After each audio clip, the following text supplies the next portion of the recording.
Everyone for joining us today. We are here for a public meeting on the Long Branch Trail Extension Raise Grant. The meeting will go from 6 to 7 p.m.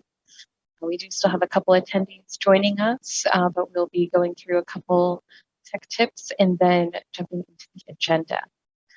So real quick, if you are joining us from Zoom, there is a chat button on the bottom of the panel where you can enter in any questions or comments that you may have.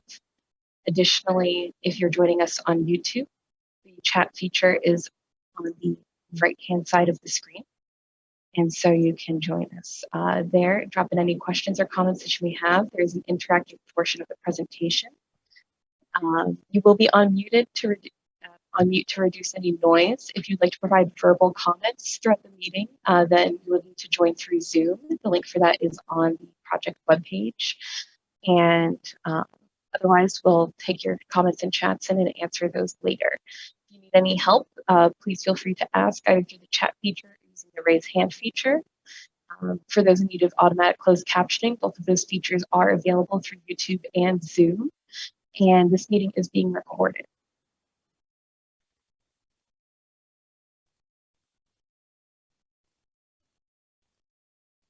All right, so for a quick safety moment with fire safety, I just want to touch on this real quick. The city has had this year more home fire fatalities than any prior year, as was recently announced by the city's fire reduction specialist. And so we are now entering fire season, as it is known, with home heating turning on and home cooking for the holidays. So we just wanted to share some tips to reduce your risk for fires at home. Never leave any cooking unattended. Don't put anything hot or smoking into the trash. Don't cover or remove the batteries from your smoke detectors. And consider getting a device that's called an automatic stove fire suppressor that actually magnets onto your range hood and then will drop an extinguishing powder when it reaches a certain temperature.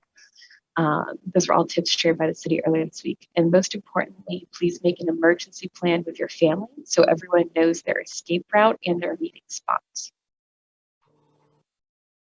And now we'd like to take a moment to welcome Council Member Annette Scipio, who is here to greet us. Thank you. Good afternoon, and I thank all of you who have joined us at this wonderful meeting. Our city is such a great place to live in, and one of the reasons is because we have so many wonderful residents like yourself who we rely on to give us input to make our community better. That's what tonight is about. I am certain you will have witty ideas and really good thoughts that would help us understand how we should make our Long Branch Trail a wonderful trail extending all the way to 25th Street. It will be a magnificent walking trail, a place for kids to just go and see nature. And I love it because it's right beside the train tracks. Though you won't be able to see the trains most of the time, but they're there. The tracks are there. And I think we have a great opportunity to see how we can envision having a beautiful trail through the woods and along the tracks.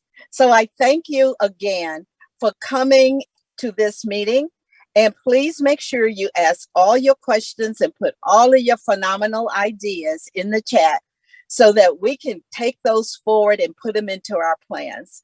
I thank you again. And regrettably, I have another meeting and I have to go to right now. They're waiting for me, but I wanted to say thank you again for coming and giving us your witty ideas. Thank you so much, Council Member. We appreciate your time and have fun at your next meeting. Thank you. All right. So now to share today's agenda, I'm going to turn it over to City Project Manager Matthew Bertzik.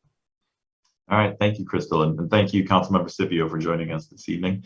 My name is Matthew Bertzik. I am the Principal Planner with the City of Winston-Salem Department of Transportation and the Winston-Salem Urban Area Metropolitan Planning Organization. So we've been managing this project for a while now, and appreciate you all joining us to provide your feedback on how this trail will develop and give us some ideas for what you would like to see incorporated into the project. So a quick agenda for this evening. We'll provide a little bit of history about the project, how we got to the point where we are right now. After that, we'll talk about the RAISE grant. So RAISE is a federal grant program through the U.S. Department of Transportation.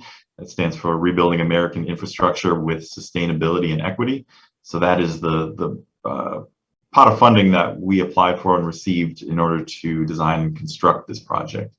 After that, we'll provide an overview of this section of the project. As we mentioned before, the section between Martin Luther King Jr. Drive and 25th Street, that's the extension of the existing Long Branch Trail that we are planning to design and construct. So we'll provide an overview of that. And then really the main reason we're here tonight is to hear from you. So we will provide an overview of kind of specifically what kind of input would be really valuable for us to hear from you, and the methods by which you can provide that input. So with that, we can get started. So the Long Branch Trail, it's one of our existing Greenway projects, and I think we wanted to provide a little bit of background on this Long Branch Trail extension project and the process we've gone through to this point in order to study and identify this corridor as a priority for the city. So with that, we can turn to the bicycle master plan. So the existing Long Branch Trail was constructed as a partnership between NCDOT Rail and the City of Winston-Salem and the Innovation Corridor, and PART and a couple other agencies as well. And from the beginning, the idea really was to extend this project, extend this trail beyond its current northern limit at Martin Luther King Jr. Drive. So there was an idea over a decade ago to construct the existing section, but then also expand it. And at the time, that was just an idea. And after the existing Long Branch Trail was constructed and opened in 2018, and right about that same time, we began work on a bicycle master plan for the entire community. So through that plan, we were hoping to identify all of the priority corridors in the city on which we could build bicycle infrastructure, whether that was bike lanes, cycle tracks, bike boulevards, or in this case, trails. So this plan was really looking at all of those options for cycling in the community. And the goal, of course, is to build a bicycle network, a multimodal network that allows people to travel via bike between key destinations throughout the city and do so safely and comfortably. So as part of that bicycle master planning process, we held a number of public input meetings. And so we've gone through some public input to help us determine that this Long Branch Trail extension was a priority. You can see there we held 3 kind of major public input meetings. Those were kind of the key meetings at which we would share our progress and get feedback from the public. In addition to those primary meetings, we also held 13 pop-up input sessions. So with these meetings, our goal was to go where people are, and we hold these for a number of different projects, and it's a fairly common approach for us. But to go where people are naturally go to events, different activities, just destinations that people typically attend, and meet people there and present these projects and gather feedback through that method. So you can see there within the area, the vicinity of the Long Branch Trail extension, those were some of the pop-up meetings that we attended. So at the Fairgrounds Farmers Market, Neighbors for Better Neighborhoods grand opening, there was an East Ward Town Hall meeting. We visited the transit center downtown, and we shared information with the Happy Hills Neighborhood Association as well to help spread the word through that neighborhood and get feedback from those residents. So next slide, please. So one of the there were 17 priority corridors from that bicycle master plan. One of those priority corridors was the Long Branch Trail, the extension, I should say. So as a result of the bicycle master plan, we had these priority corridors, those 17 priority corridors. And the next step really was to refine those priorities, because we can't pursue all of those priorities at the same time. So that is where our Bicycle and Pedestrian Advisory Committee got involved. And this group was formed about 2 years ago. And one of their first goals in their first work program was to take those 17 priority corridors from the Bicycle Master Plan and refine them and help turn that into a manageable list of projects that we could pursue. So as part of their analysis and part of their work, they looked at data that we had used in developing the plan, and used that data to rank these projects. So they looked at equity, stress level of the street network, so basically looking at the safety and the comfort of people who'd be cycling on the road, and then looking at demand, which basically equates to destinations. So how many destinations are within a certain vicinity of the corridors that we're studying. And so they used that data, and after performing their analysis, determined that Long Branch Trail Extension ranked number 3 out of the 17 recommendations. So it's an important project. One, in that it was in the Bicycle Master Plan, and then 2, that it ranks so highly for the Bicycle and Pedestrian Advisory Committee based on their analysis. So next slide, please. So having gone through the Bicycle Master Plan process and the further refinement from the Bicycle and Pedestrian Advisory Committee, the next step that we typically take with these types of projects is to perform a feasibility study. So if the Bicycle Master Plan basically identifies the corridors and which kind of equate to lines on a map, the feasibility studies allow us to develop the concept more fully for the project. So we can look at, we can identify the opportunities, the barriers, and preliminary cost estimates through these types of feasibility studies. It also allows us to look at the design basics, such as alignment, the width of the trail, amenities along the trail, any right-of-way needs, partners who would be involved with the project, and then the timing and design of construction as well. So we began our work with HDR on that feasibility study, and it gave us a much better picture of what the project would actually entail. So next slide, please.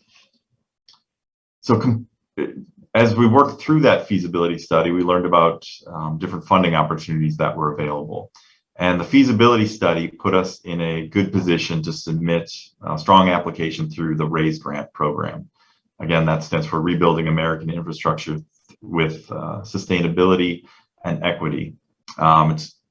So we had applied actually in 2021 for this grant, and we did not receive the award at that time.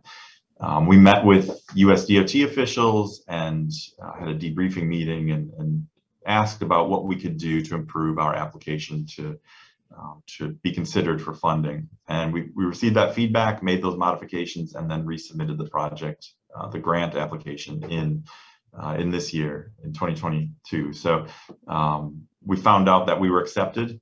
It's a really nice achievement for the city. Only 1 out of every 6 projects that were submitted were actually funded through this program.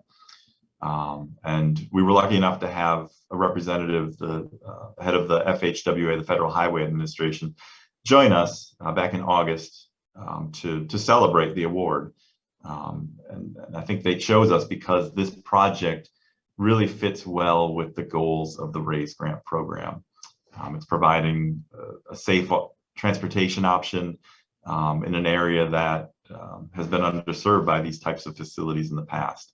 And it provides that environmental benefit as well, because it's supporting safe walking and biking trips and encouraging people to use those.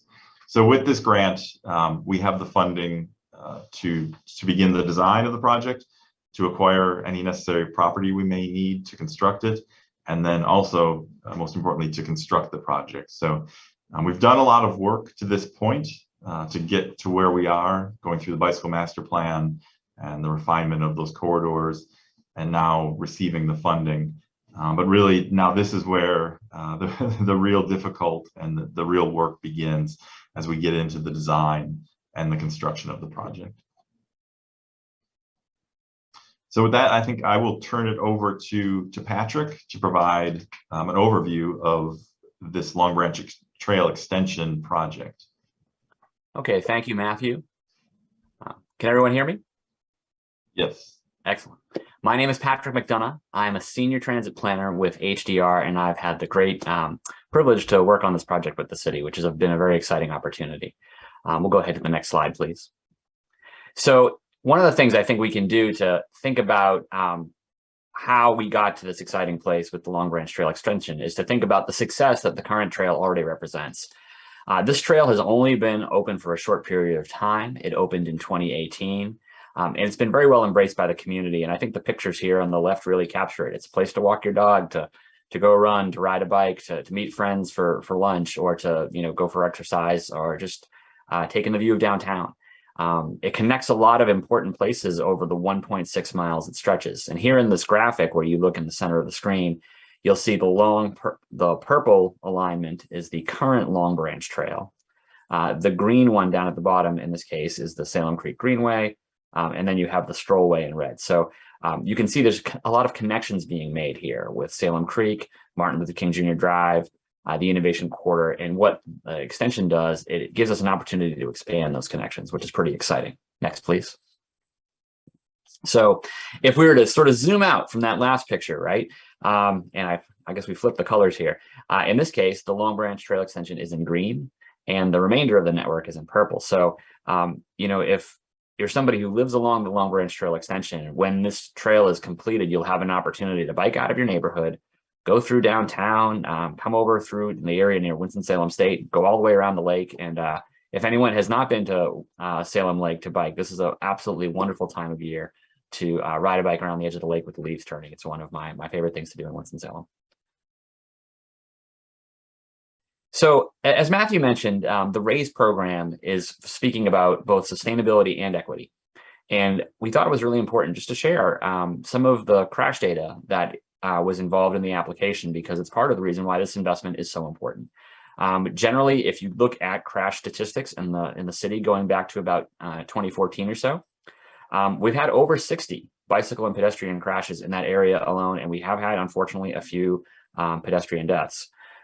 However, when you look at those, 84% of the people injured are people of color. And so we see that there's definitely a disparate impact in terms of the neighborhood on who is being injured in these crashes. And so the opportunity of having the RAISE grant funds to build the trail is to give people who live in the neighborhood here a safer opportunity to walk, a way for kids to go see friends, neighborhood to neighborhood, and to do so in a more safe way.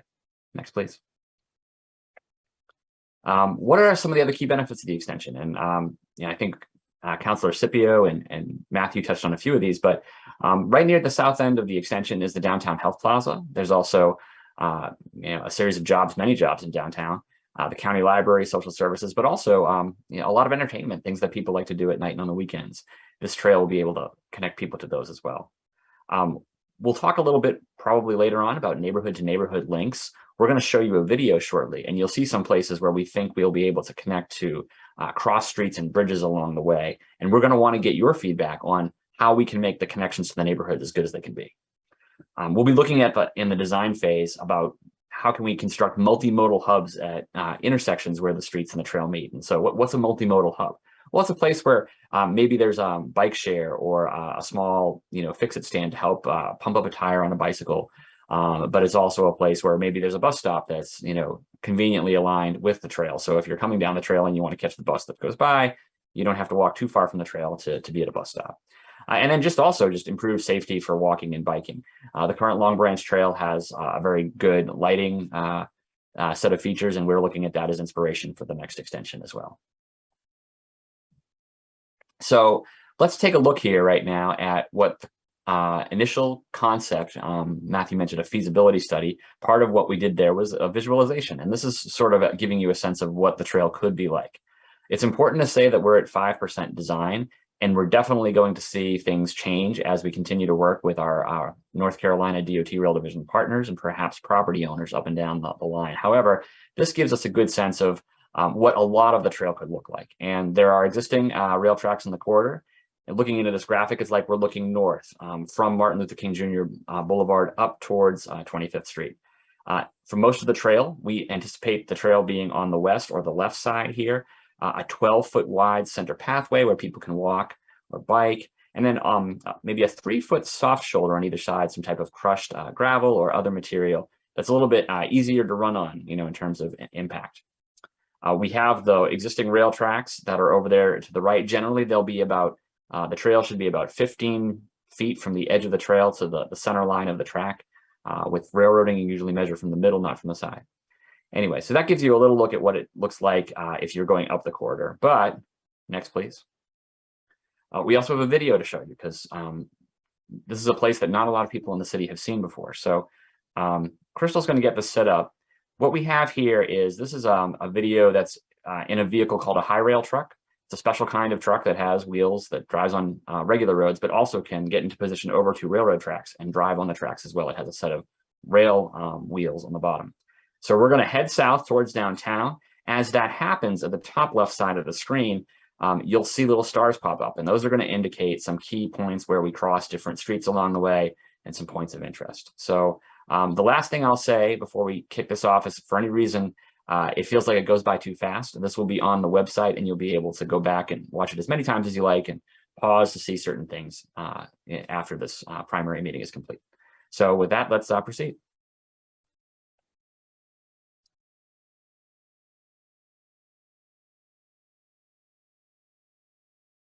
The first street we cross here is 25th.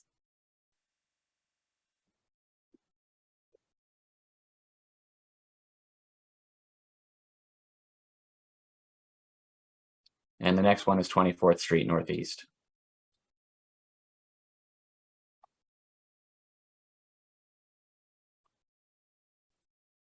And so a lot of the corridor is kind of how you see it here. There's a good deal of shrubbery and trees that have grown up next to the rail. This has not been an active rail corridor for some time, and it's not owned by a freight railroad. It's owned by the North Carolina DOT Rail Division, and they're excellent partners in planning for adding trail facilities to a rail corridor like this. If you look to the right here, you'll see a potential opportunity for a neighborhood connection that could then go up to the 16th Street Bridge. You'll see some, guardrails up there. We're going to be wanting to think about how we can get from the elevation of the trail level up to that road, up to 16th, so people can connect within the neighborhood.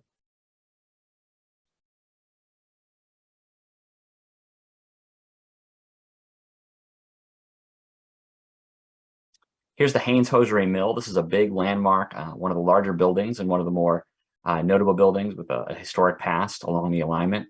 It's right also at the edge of Northwest Boulevard, so you'll see us pass over Northwest Boulevard here in just a moment.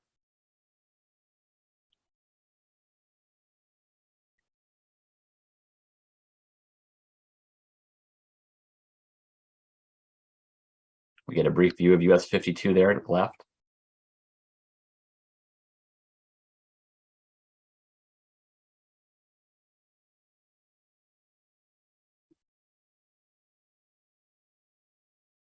Next, we'll be coming up on the Liberty Street Bridge.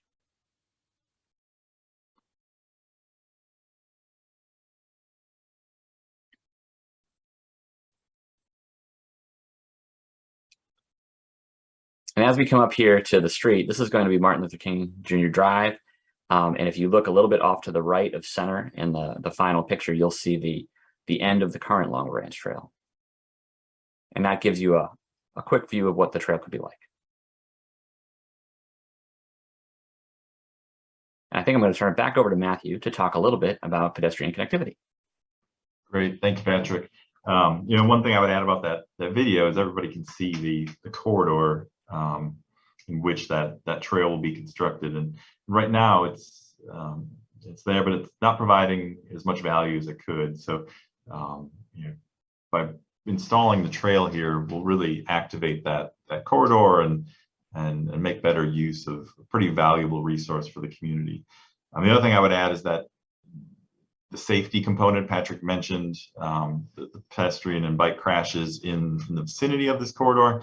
You probably noticed there were limited number of roadway crossings. So some of the roadway crossings on the northern end were fairly low speed, low volume streets that we can treat and make for you know, pretty safe crossings for people. Then there were a couple of grade separated crossings as well, so that you know, people on the trail wouldn't have to cross the street at all.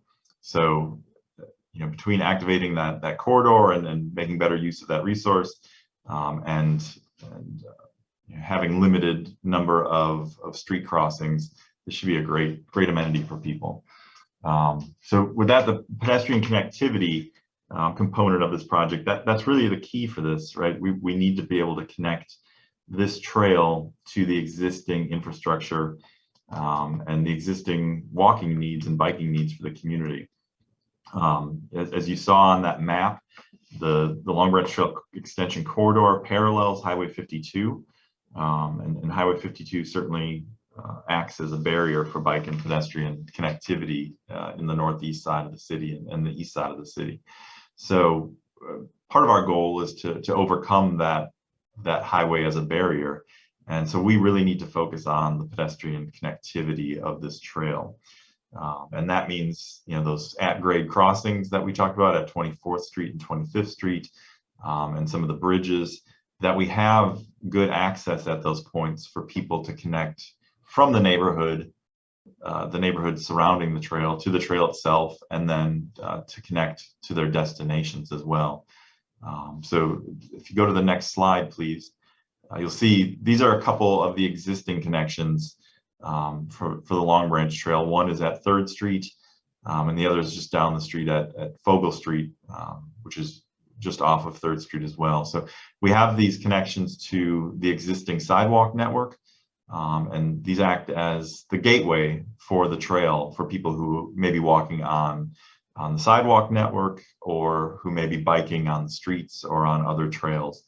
And so this is one of the things, one of the components of the public input that we really want to explore is, where are those connections, and where can we provide these types of trailheads, these types of connections for the Long Branch Trail extension as well. And we'll get into that a little bit later in more detail. So moving on to the project timeline, we talked about the history of this project and how we got to this point. What we wanted to share with you now was the point at which we are now, and how we progress to the design, the property acquisition, and the construction phases. So as we've discussed, we have the RAISE grant funding for design and construction. So we're at the point where we will be entering into an agreement with the U.S. Department of Transportation for that funding. And the intention is for us to begin the design in 2023 and wrap that up in 2024. Once that design is complete, we can move to the property acquisition phase. So in case there are any properties or any easements that we may need to help us construct or maintain the project, we can take care of that during this phase. And once we have that taken care of, we will ask for authorization, basically to begin construction. And the intention is to begin construction in 2024 and wrap that up in 2025. So it's a pretty aggressive timeline for a trail, a project like this. But our goal is to get this out and get it designed and constructed as quickly as we can. So the real reason we're here tonight is to hear from people about what their goals are for this project. We have some ideas based on the studies we've done and the needs that we've identified, but that certainly is not an exhaustive list. And I think this is where the public input can really have an impact on what this project looks like in the end. So at this point, I think we wanted to share with you what exactly are we looking for and what would really help us as we develop this project. So the key topics for the public input and comments from the community. One, going back to what I had talked about with the pedestrian and sidewalk connections, we want to hear about those community connections. We want to know where you're coming from, where you're going, what the key destinations are along this corridor. And knowing those key destinations, that will help us tremendously as we design the project and determine where to make those connections to the existing street network. So that's point number one of really what we want to hear. The second point is that we recognize that this is a single trail. This is about a 1.25 mile trail, and it's part of a much larger network, not only of trails, but of the transportation system generally. So again, this trail is going to connect to the sidewalk network, to the existing bike network.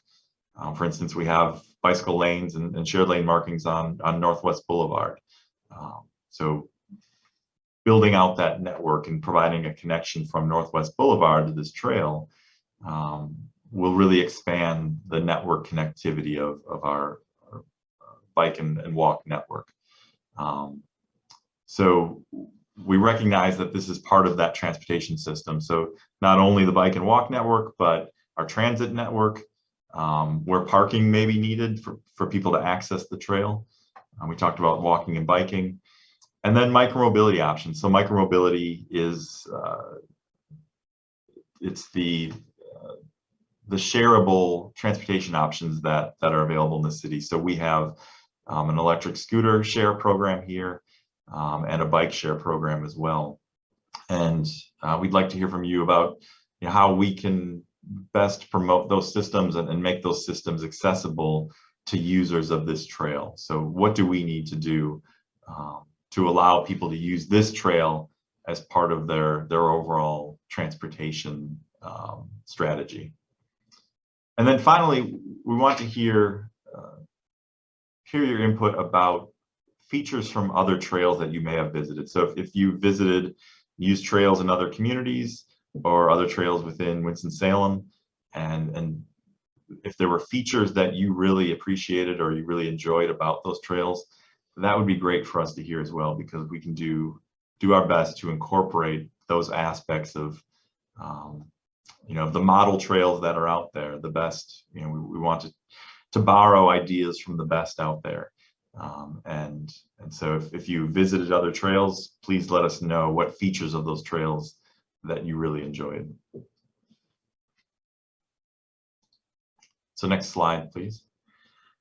So now that you know the type of input we're requesting, we wanted to share with you the opportunities to provide that feedback.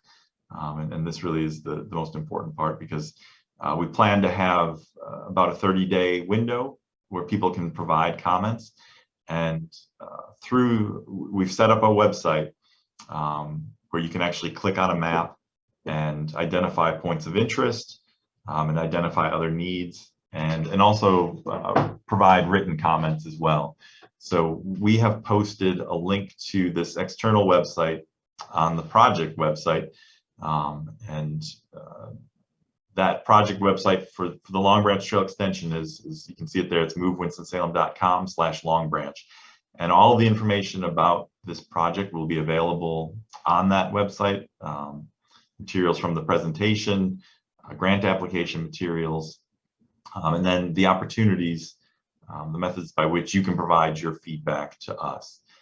So we'll have all of that information and all of those opportunities on the project website.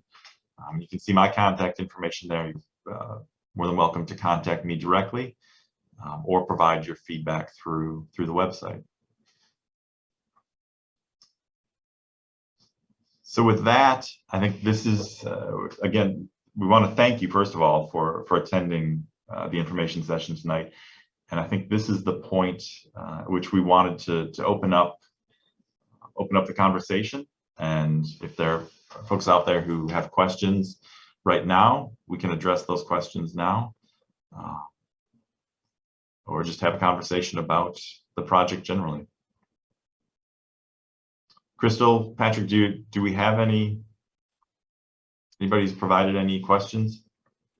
So we did have a question about accessing the bicycle master plan. So the link to that was provided on Zoom. And for those joining on YouTube, the URL is cityofws.org/832/bike-plan. And we will also add a link to that on our project website, movewinstonsalem.com/longbranch, as well as a project resource. So that way that can be referenced. Thank you, Crystal. Mm-hmm.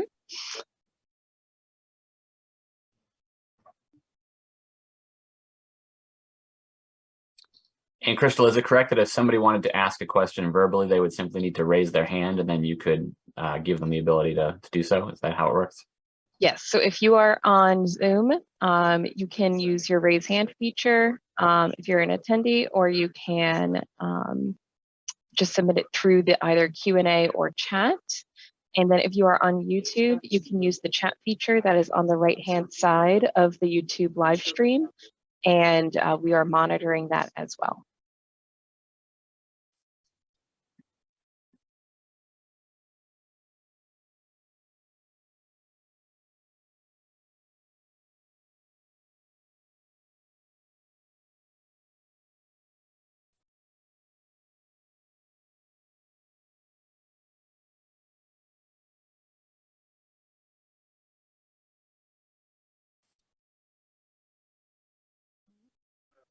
All right, Patrick. So it seems that we don't have any additional questions at this point. That doesn't mean that this is the last opportunity. So if anyone thinks of anything after the meeting, again, feel free to come back and either submit your comments directly through us to Matt, or using the Winston-Salem comment portal that they have established here. And all of those links are available on our project website.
All right, just wanted to give it an extra minute.